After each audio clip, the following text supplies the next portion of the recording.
배당소득 분리과세 체제 개편안 적용 시 기존 금융소득 종합과세보다 얼마나 유리할까? 안녕하세요. 2025년 체제 개편 중 특히 금융투자자들의 최대 관심사인 배당소득 분리과세에 대해 알아보고 배당소득만 있는 경우 사례를 들어 세금을 계산해 보겠습니다. 아직 확정되진 않았지만 지금부터 개정안이 내 세금에 어떤 영향을 미칠지 스터디하는 시간이 되셨으면 좋겠습니다. 개정 내용을 살펴보면 고배당 기업으로부터 받은 배당소득에 대해 종합소득 과세 대상에서 제외하여 분리과세를 허용하는 것입니다.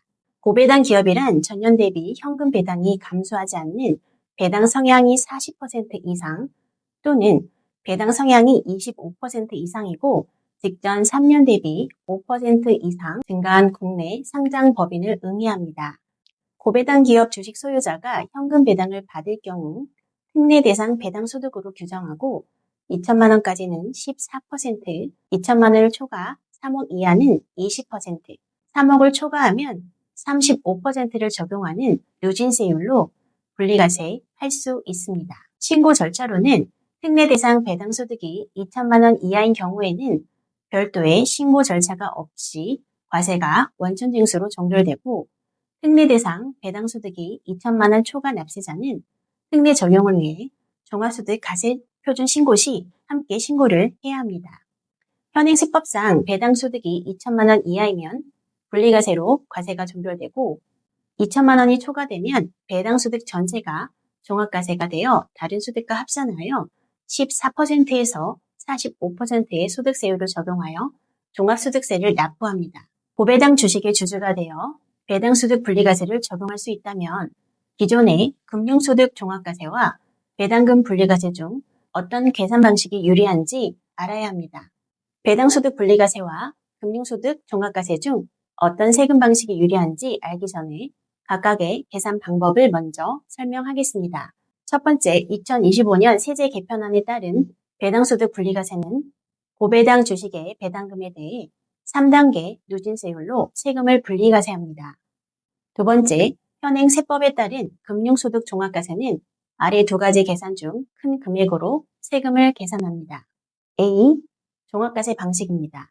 배당소득 외에 다른 종합소득인 이자, 근로, 사업, 연금, 기타 소득과 합산해서 누진세율로 세금을 계산합니다. 즉, 금융소득이 2천만 원까지는 14%이고 2천만 원을 초과하면 다른 소득과 합산해서 6%에서 45%의 누진세율로 곱하여 세금을 계산합니다. B. 분리과세 방식입니다.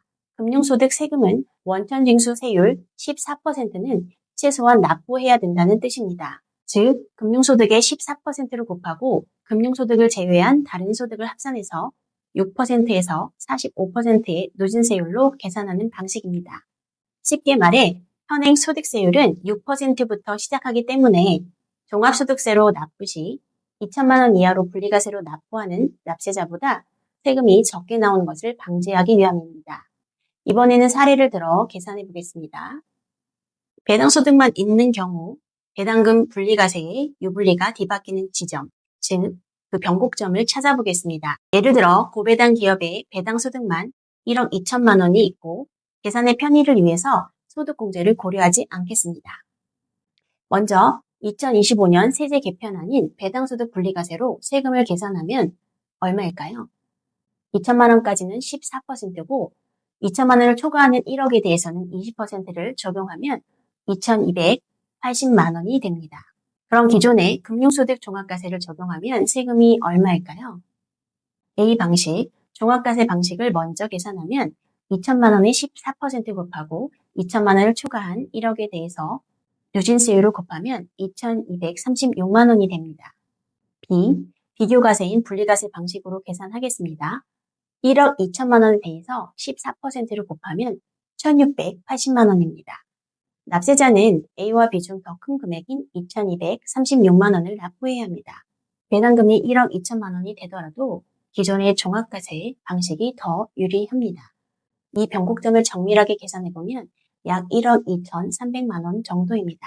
결론적으로 고배당 기업 배당소득만 있다면 1억 2,300만 원 이하까지는 금융소득 종합과세 방식이 유리합니다.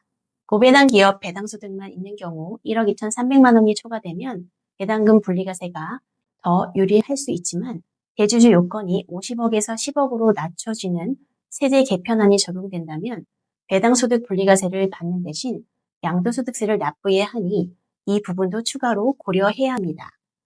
아직은 확정되지 않은 세제 개편안이지만 오늘 영상을 통해 배당소득 분리과세가 내 세금에 어떤 영향을 미치는지 알아보는 시간이 되셨을 것입니다.